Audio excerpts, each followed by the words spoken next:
if you can make something really simple, that's going to lead to a rich, complex conversation. Meaning, if you're sharing data, if you're sharing finance information, and it's so clear what the story is and we all understand it, then we can talk about what does this mean? What do we want to do about it? What are some considerations? I think when people feel like they maybe don't know how to tell stories or they're not the best storytellers, they're not taking a fair look at their life, because we all share stories in different moments when you're out with friends and you're talking about events of the day or something that happened. Sometimes there's a need to use a metaphor or an analogy or an example or a story to translate what you're doing so people who are experiencing understand it really quickly. You're attracted to the things that sound like a real connection and someone sharing things, or when you have the chance to sit down with someone one-on-one, like that will never go away. Before we get started, I wanted to pause and thank you. The fact that you're watching or listening means the world to me. None of this would be possible without you. And every time you subscribe, every comment you leave, every episode you share, it allows me to keep having these conversations with people I never imagined I'd sit across from. So if you haven't already, please do hit the subscribe, tap the bell so you never miss an episode, and let me know your thoughts in the comments.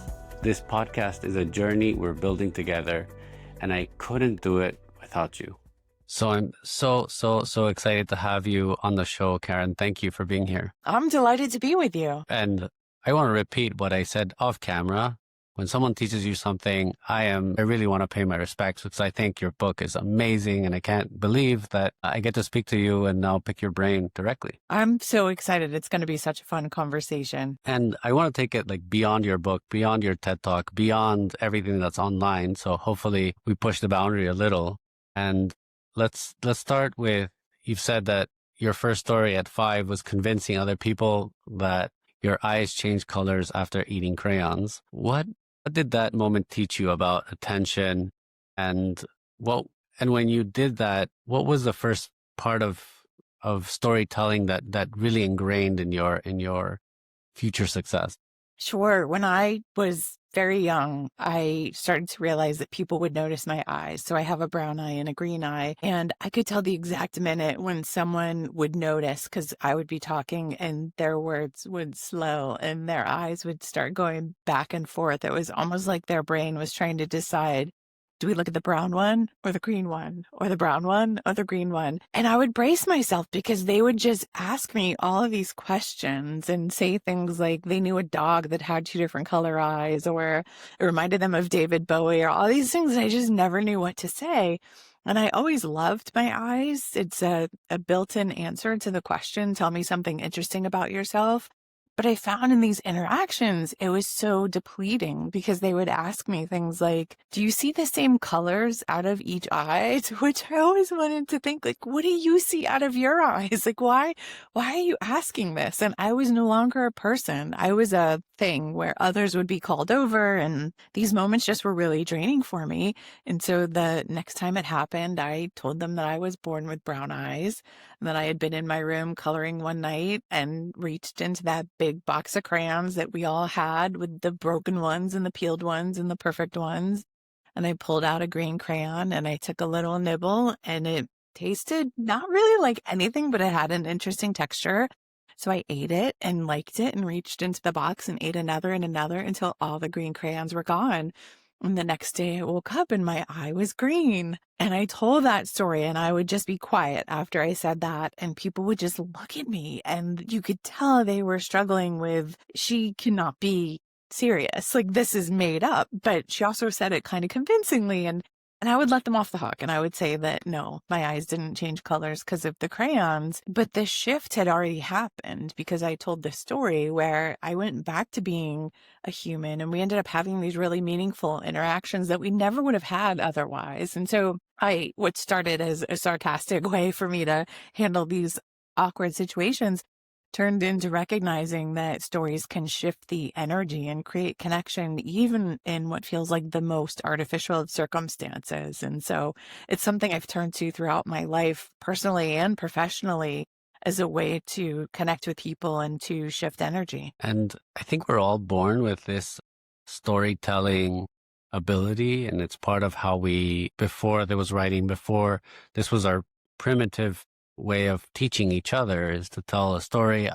I touched something, it burned, I fell in the water and I couldn't swim. Like all these things were the way that we passed on knowledge. How does someone that's a professional storyteller, what differences, what are the biggest differences that people don't realize from the intuitive to the trained? Yeah, I think when people feel like they maybe don't know how to tell stories or they're not the best storyteller, they're not taking a fair look at their life, because we all share stories in different moments. When you're out with friends and you're talking about events of the day or something that happened, we all naturally recount things and tell stories and entertain and really get into the drama of some of the stories. But there's something that feels different for people when we're telling them for not personal reasons, when you're telling them in a business setting or for something that feels higher stakes. And we think that we have to tell the story differently or that we can't entertain in it.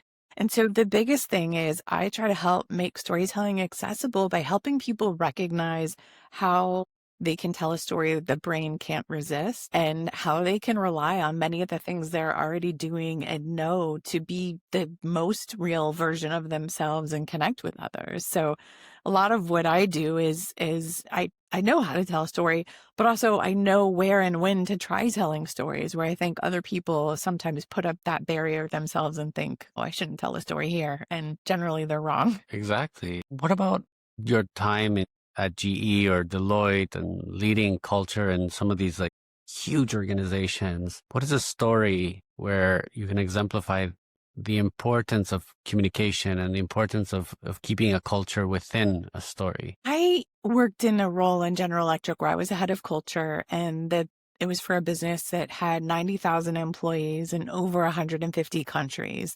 And in culture, you're trying to create an environment that people want to work in. You're trying to build leaders that are not only delivering business results, but caring for their teams and creating a place where people feel like they can invest and grow and have resilience. And to do that, you have to help people see what does great look like and what are things that we're moving toward and how do we think about that? Or you have to introduce some skills and what do you do when you encounter certain situations. So I started using stories, and it did not matter where people were in the world. It didn't matter their generation or even their gender. The stories connected, and it helped each person think about, what does this mean for me? And what do I want to do when I face this? Even if it was something they had never faced before. And so I found it creates almost this artificial reality for people to experience things and store things in their long-term memory that help inform the future decisions that they make. It's just such a more dynamic, impactful way of communicating. I agree. I think if you send our company's mission is X, our vision is X, and then you ask a year later, what was the mission? It's probably very different from the original. Whereas if you exemplify with a story what the mission is, it'll stay. They will articulate it in the way that they interpret, but in a very close way of what it actually is. Completely. And it's not even a year later, it's like a week later or a day later.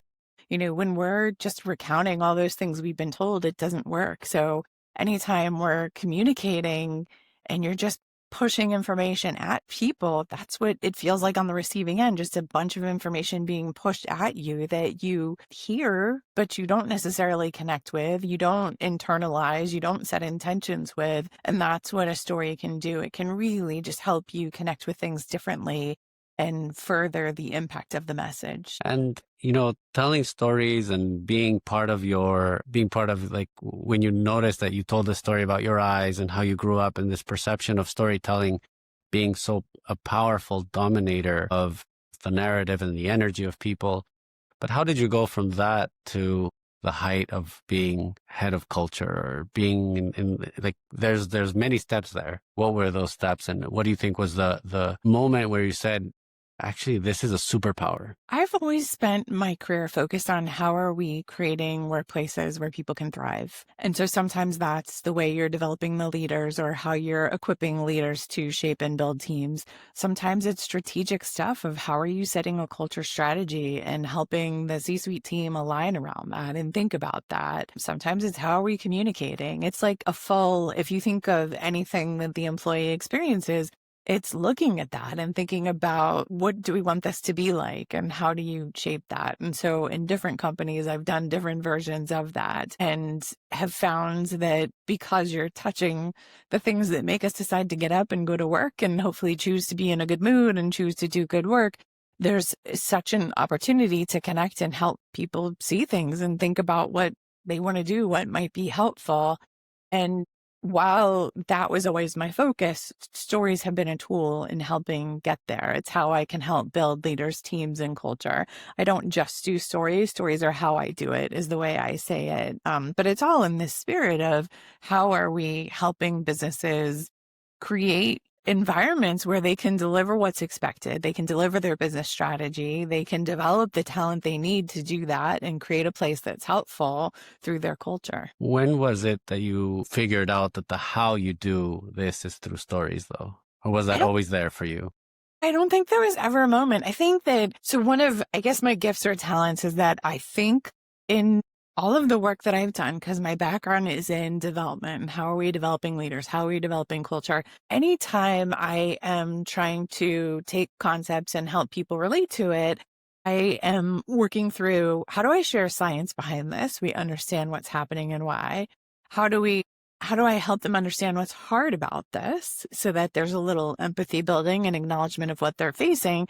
And then what can they do about it? And within each of those things, sometimes there's a need to use a metaphor or an analogy or an example or a story to translate what you're doing so people who are experiencing understand it really quickly. So I say it as I think in stories, because when I'm talking, I'm always thinking about, is there an idea or a story or a metaphor that I can give here that will help the understanding of it? So it wasn't that there was like one particular moment where I told a story and I saw what happened. Is really more the cumulative effect of my goal is always how am I building an understanding in people's minds and how can I use stories to get there? And I guess you said it well, it's your superpower. Some people are very good at numbers. Some people are very good at maybe visual or design. And you were always in tune with using metaphors or analogies or stories to be able to put across a point without making it more memorable and more impactful. And I I don't might know even if, take it a step further because, so I'm an introvert. That shows up for me, and I do my best work when I have time to reflect and internalize and think through things. So I do keynotes as a big part of what I do, but probably 80% of that is working individually and thinking about the messages I want to share and how do I want to share it. Part of my talent and being an introvert is I'm often not the first to speak, but I'm observing a lot and I'm observing patterns and I'm observing how people respond to things. So when I'm getting to the point of telling a story, I'm not just coming with a story to share. I'm coming with a story that I can see how it can help this audience because of what I've been observing and how I've been internalizing. And so if anybody out there is thinking, "Oh, this is just something for extroverts," you have to be able to think in the moment. It's often something some of the best storytellers are introverts because you see patterns and connections and details that others don't see and can see where to work that in. you're definitely an example of use perhaps a perceived weakness as a strength. You have these two color eyes, and when people ask you weird questions, you use it to your advantage. The same thing being an introvert. I actually wouldn't have expected you to say that because what I know from you is you're an author. I saw your TED Talk. I've seen other speeches. It seems like talking is at least the perception is that talking is your main driver of success, but really it is if you're an introvert, it's really the observational, the listening, the ability to connect dots that other people might, because they're talking, they're not making. They go hand in hand for sure. I'm not just observing silently, and I've got a wild sarcastic streak. So there's plenty that I'm happy to say in different moments. But I do think that because I do have this internalization and processing, that makes me a better storyteller in moments. And of course, telling them and thinking on my feet and all of those things are a big part of what I do as well. I don't think introversion is a strength or a weakness, and I don't think extroversion is. It's just interesting to think about, just like you said, how do you take what you have and make it work best for you? And I think in something like storytelling, sometimes we see someone get up and tell a story and it seems so effortless and that we can't do what they're doing. And it's not true. We all have different approaches and ways that we can do something that make it work for us. And I agree. You talk about how the brain has some like factory settings, right? This is something that I thought was fascinating. Whether you're an introvert, an extrovert, how you see things, how do you feel things. Which one of those factory settings do leaders underestimate the most? And what is the cost of maybe ignoring them? Yeah. So when I wrote The Perfect Story, I wanted to make the science be relatable for people because there's just amazing research and understanding about the brain that has come in the past 10 years. And storytelling is all about the brain. So I wrote what I call the 5 factory settings of the brain, which are based on this idea that your brain is just going to naturally respond to information and communication in specific ways. And it's important to be aware of them when you're telling a story so that you can leverage them or navigate them. So they're all really important in different ways, but I think the one that is the easiest to remember and to think about and do something about in the moment is the first one, which is the idea that your brain is lazy, which sounds so wrong because our brains keep us alive and it is anything but lazy. But because our brains keep us alive, they're always looking for ways to conserve energy. So the neurons in your brain are constantly firing because the brain wants to make predictions for what's happening, everything from setting your foot for how you walk downstairs to making a decision to scanning for threats. The faster the brain can make a prediction about what something is and what to do, the faster it can conserve calories and save energy, which is much more efficient than reacting all the time. Which is why when we're in times of uncertainty, we're so tired because our brain and our bodies are inefficient in metabolizing all of those calories because there's a lot of guessing and scanning and determining having to happen that's really inefficient. But if we think of the brain as this broker of calories, there's a bucket of non-negotiable calories that the brain always wants to have ready to go. That's going to cover your circulation and respiration and all your bodily functions that keep you alive, right? The brain never wants to run out of calories for that. It wants you to stay alive. But there's the second bucket, the discretionary bucket, which is attention and focus and immersion and engagement, all of which are very greatly influenced by, did you sleep? Are you hungry? Are you cold? And your ability to spend calories there or have those, your ability for focus, attention, all that is going to vary. And that's where the brain is going to decide to get lazy because that's discretionary spending. We're going to see if it's worth putting calories toward it or if this is a way we can step back. So when there's a story that's too predictable, that's too flat, that doesn't build and release tension, the brain is going to step back and say, like, this is a moment to be lazy. This is why you come home or finish a day of work and you're tired and you turn on that favorite show that you want to stream and you've seen it so many times, but it's like your comfort show.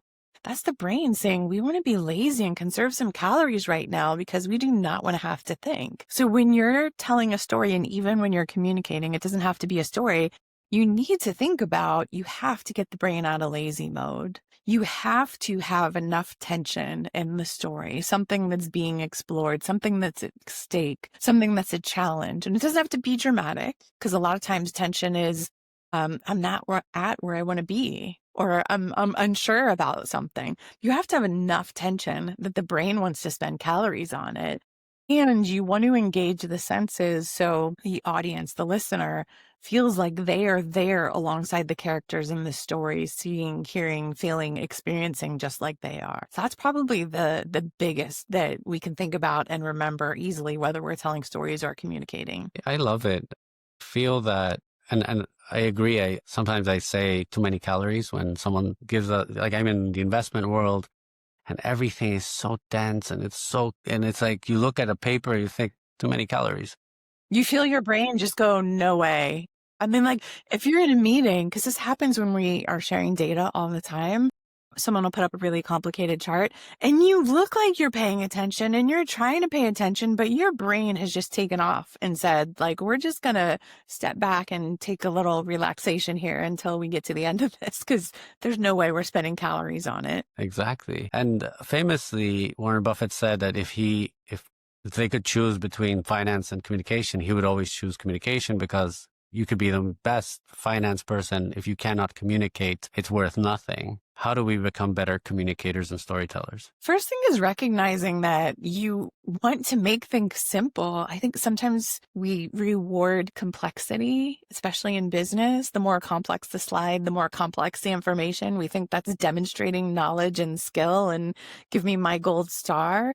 But if you can make something really simple, that's going to lead to a rich, complex conversation. Meaning, if you're sharing data, if you're sharing finance information, and it's so clear what the story is and we all understand it, then we can talk about, what does this mean? What do we want to do about it? What are some considerations? But if you don't make things clear, if you don't make things simple, then we're fighting about the source of the data, the quality of the data, and we're not having any discussion about what it means because we don't understand it. So that right there is something to watch for, of what symptoms are you seeing? Are you able to have rich, complex conversations about simple data, or are you having complicated data leading to simple conversations about fighting over it? Your goal is always to build an understanding, think about the audience. What do you want them to think or feel as a result of your message? What do you want them to know or do? What action do you want them to take?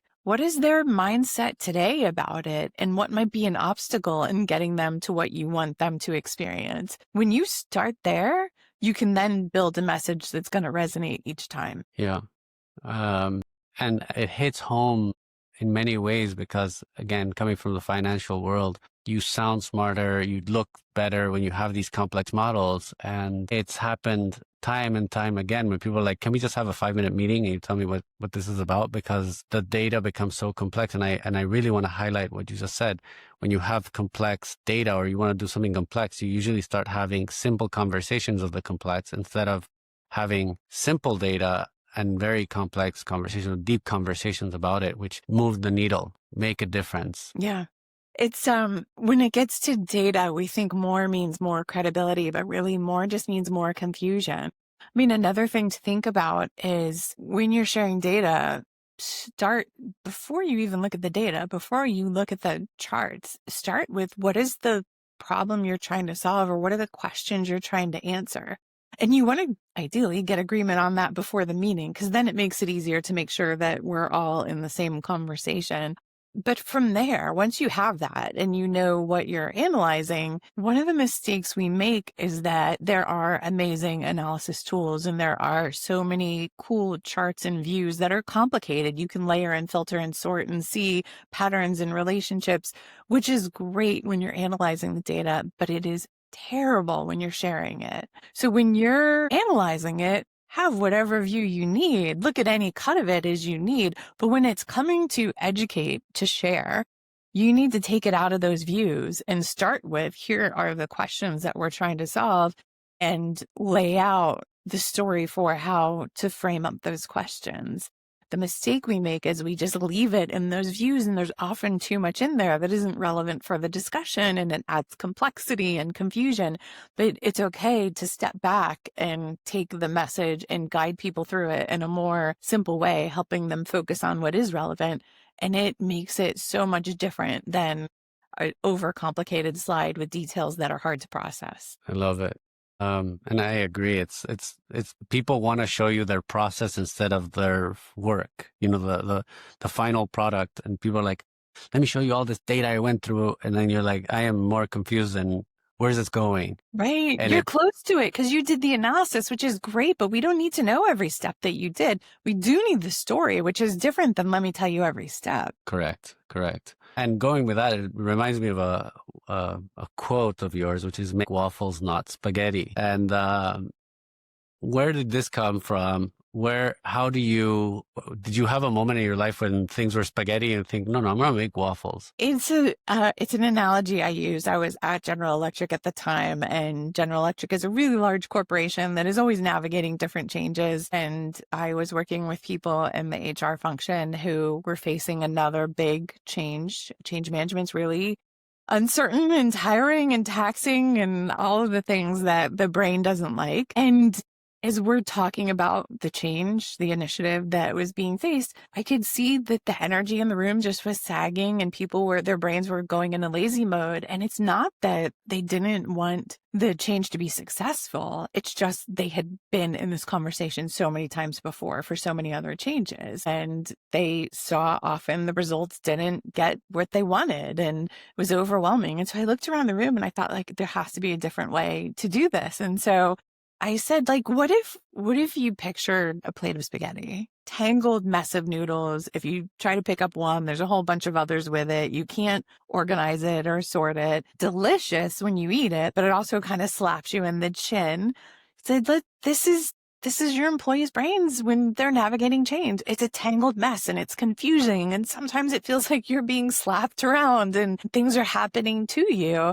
But what if your job was to make waffles? Think about what a waffle is, right? Row after row of organized squares that you can put butter or syrup or whatever you want in it. And you can focus on one at a time. And you know all the others are there, but you don't have to pay attention to them until you're ready. What if your job is to make waffles, not spaghetti? And so again, this was a metaphor that I used and people loved it. There was even an Italian in the group who stood up and he said, as much as this pains me, I will make waffles and not spaghetti. Mm-hmm. But it was just a helpful, you're right. We can come in each day and make waffles for people and have them focus on what is important today. What can we focus on and pay attention to? And how can we shut out the noise for other stuff?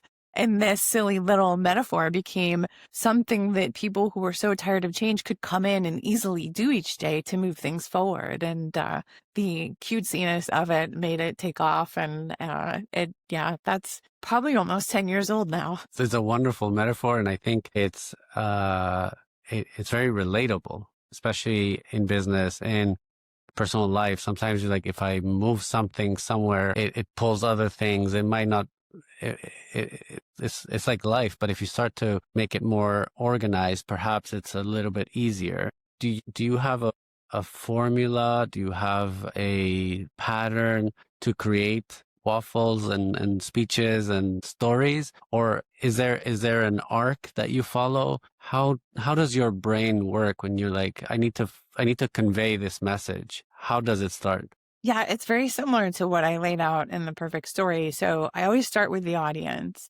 Even if I know the story I want to tell, stories always start with the audience. Who am I talking to? What is it I want them to feel? What do I want them to do as a result of the story? What do I know about their mindset and what might be an obstacle? Because anytime I'm communicating, I want to communicate to that group, not just have my message that I'm sharing. Instead, I'm focused on who am I connecting with and what do I want for them? Because once I have that, then I can go into what is the right story that will help me build the idea that I want for this audience. And knowing what their mindset is and what might be obstacles, it helps me think about what are the details that I'm putting in this story as I structure it and add on all the things that make it brain friendly, that adjust the 5 factory settings of the brain so that I'm putting together a story that's going to be meaningful for this audience and get the outcomes that I want. And so a keynote is that at scale multiple times through. A story is that in the moment, or even when I'm preparing for sessions, that's what I do each time. It's always like, who's my audience? What do I want for them to experience? And then what is an idea? What is a story or communication or a metaphor I can use to get there? And then I build from there. So powerful. When you decided to write this book, what was like a surprising thing you learned about yourself that you were like, wow, I didn't realize until I wrote the book that this is this way? I don't really think I had a realization like that. But what I would say is you're writing a book about storytelling, you need a lot of stories. And when I started, I wasn't sure what stories I was going to tell. But what's interesting is I mapped out the chapters. The format pretty much stayed the same. It didn't really change any. And I just trusted I will find the right stories that I need to fill this. And so as I started writing each chapter, sure enough, I would remember things that had happened years before that I hadn't thought of that were perfect in the moment. And so it was very much like you take this big thing and then you break it into smaller pieces. And once I could see each piece I was working on and what I wanted the audience to experience, the ideas came. So I share that to give hope of, I don't always know the stories I'm going to tell, but once I get clear on the audience, that helps me see what's going to be helpful. And it brings up memories and examples that I haven't thought about in a while. And what what happened after the book? You wrote this book. What expectation did you feel was going to happen by writing it, and how has your life changed now after it? Well, the book followed my TED Talk. So I did a talk that ended up on TED.com. It hit 1 million views in a day and is over 2 at this point. And that caused a lot of people all over the world to reach out, which is always fun and wild. And the book has been more the same of that, of I get messages just about every week from people sharing how the book helped them find a job or prepare a eulogy or give a presentation or just help them feel more confident, which I love. You know, I wrote this as a way to make storytelling accessible to anybody. The title, The Perfect Story, is a little playful because there is no such thing as a perfect story. It's how you take your ideas and make them perfect for any setting, and recognizing anyone can do that. And so I love getting the chance to share the ideas through keynotes and connect in companies and do workshops where we help people get hands-on and become much deeper, better storytellers. And obviously, I started listening to it a few days ago, and I'm halfway, and I'm fascinating. I'm listening, but I can't help but ask, is there a story that didn't make the book that you wish it had? Not one that I wish that it had. There's a couple that I tried that I had a different story for the closing, and I think it meant something to me, but it didn't really bring the right ending to it. Like, it's a story I loved, and I think that's why I put it in. And then once I stepped back, I thought, this isn't working. And I remembered I won't ruin it for you. There's a story about a surfer that once I recognized, I think I need a different story here, I thought back to this day that I was on a beach in California, really cold, windy day, and I saw this surfer, and I thought, like, that's the perfect closing story. So it's not that, oh, I wish this story made it, or I wish I could have put this in. It was more just recognizing in a couple of places, like, oh, I feel like I can do better, or find something that illustrates the point better. And now, in a world where AI is generating so much content, and there's just an influx of different stories, but they're starting to mesh a little bit together. What recommendations do you have, or what will make the human story irresistible for the next decade? I think as long as humans roam the earth, storytelling is going to be key because it's a way we connect. If you spend 5 minutes on LinkedIn, you see so many people complaining about trying to guess what posts are AI generated, and they have an M dash and they use these words, and people want to point it out because what they're trying to say is, this doesn't feel genuine. This doesn't feel authentic. It feels like something forced on me. And what stories do is give an authentic expression of someone. So recognizing, yes, there is a lot of noise out there and it will continue. And AI will absolutely improve its ability to tell stories, but it will never replace your ability to tell a story. Your ability to share an experience that you had, or to motivate or inspire in a moment, or to acknowledge a situation. Having this skill in the moment is going to create connection, because there are things neurologically that happen that people respond to that cannot be replaced. AI may get good, but it will never take away the trust and empathy that we feel from experiencing a story from someone. And so, like, let AI do what it's going to do. Use it to come up with ideas, like use it to prompt your thinking of where you might find ideas. But the creating of the story, the telling of the story, that comes from you, because every time people will genuinely respond. And think about what you consume on social media, right? You're attracted to the things that sound like a real connection and someone sharing things, or when you have the chance to sit down with someone one-on-one, like that will never go away. I agree. I think AI has an incredible power to to do many things. But at the same time, until people don't realize that they want to see the journey of someone, they don't want to see perfect, polished things. That's what we have like aversion to. When something is perfect, it's funny, right? As humans, we strive to perfection. And when we have perfection, we feel it's fake. We feel it doesn't exist. Something doesn't resonate with me. There's something How too about when someone shares like a mistake or a misstep or something they've learned that um, takes away any shame we feel. It allows you to think, I'm not alone. Oh, you've had that? Oh, if you've had that, then it's okay for me to have that. And that is just genuine and real. And you don't have to reveal your most embarrassing moments or anything like that. But that genuine expression of what you have lived and felt, we respond to. Absolutely. And it connects you to the same, like it's beautiful to see. Now we get to live people's parallel. And I almost feel like we have a rewind button on people because we can scroll down and we can see, oh, look what you looked at in 20 years ago. I want to see what you look like when you were a kid. And you can see your whole life is online.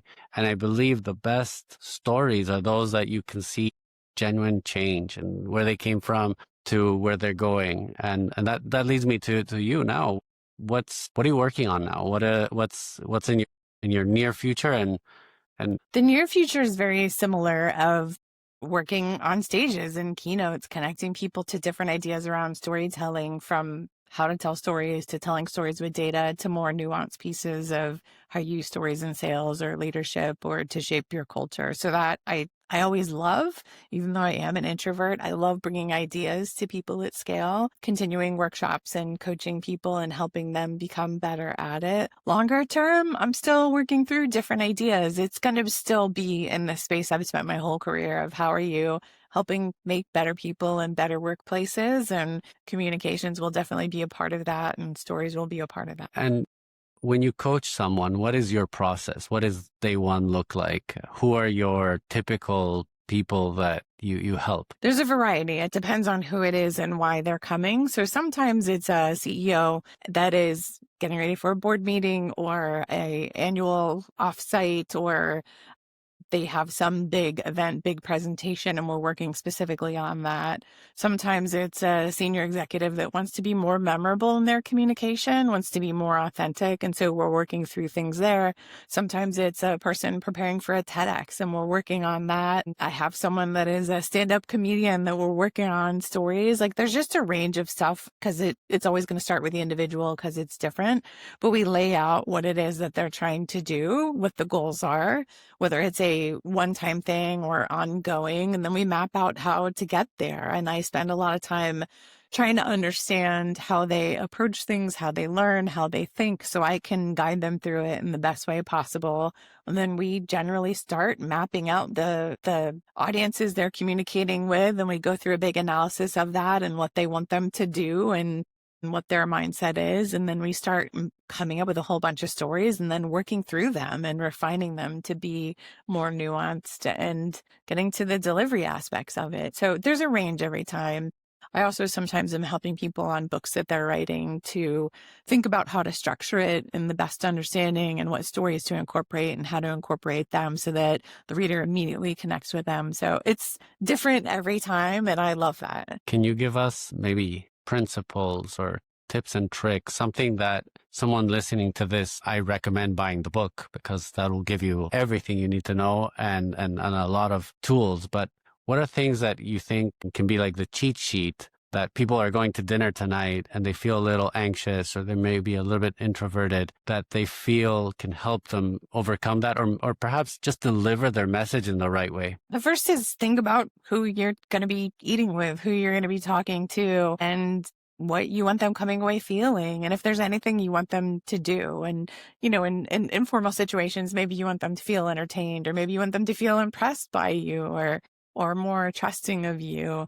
But if there's anything that you want them to do after, you want to think about that. And if you're telling a story about a topic, what's their mindset about it? And if there's any obstacle you can think of that might move them, that might prevent them from moving forward to what you want to think or do. So always start with your audience. The second thing is just a simple 4-part story structure. Think of it as a skeleton that you can use whether you're telling a story in the moment or whether you're planning a story. Set the context. Context is the setting and the major players involved, and you're really giving the couple of sentences that helps the audience know why they should even care about the story. And then you're going to describe the conflict, and conflict is that tension. It's what's at stake. And I mentioned it doesn't have to be huge and complicated. I worked with someone that she was working on her story, and she said, I don't have any conflict in my story. And I said, well, share your story. Her first job was wrapping gifts in a department store, and she had never wrapped gifts before. And I'm like, right away, that's conflict, right? That's a skill you're being asked to use that you've never done. That's making me stressed for you.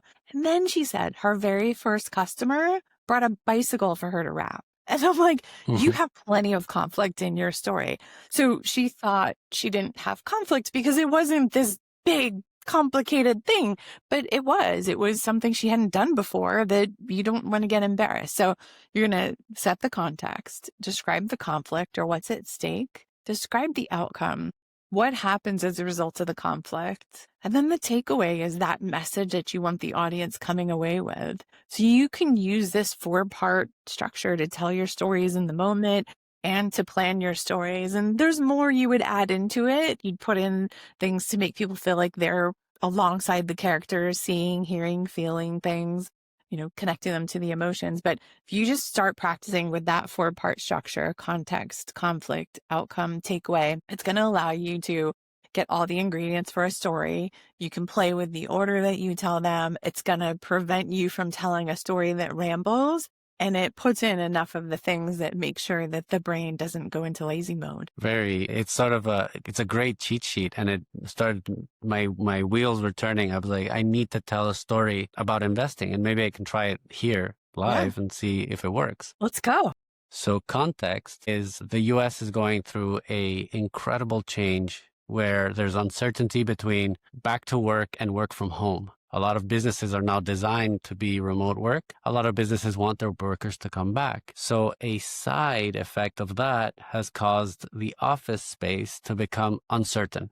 People don't know if we need these huge office buildings anymore, or should we build new office buildings? What is office going to look like? That has painted a big brush of everybody investor-based trying to think we should not touch office with a 10-foot pole. Because uncertainty brings people to feel a little bit like, let's just see and wait and see what happens. But the best investors are the ones that are able to see gems that are not yet polished, things that are outside of people's point of view. Because if it's already polished gem, you pay top dollar. That's how you make returns, not how you make investments. So I found this incredible opportunity where there's a heavily discounted asset in a suburban office place. So suburban office is interesting because CEOs are moving outside the cities, they took their kids to live in the suburbs when it was COVID, and now going back is not an option. So they're bringing their offices with them. Nobody wants to build an office in the suburbs. You cannot get permitting.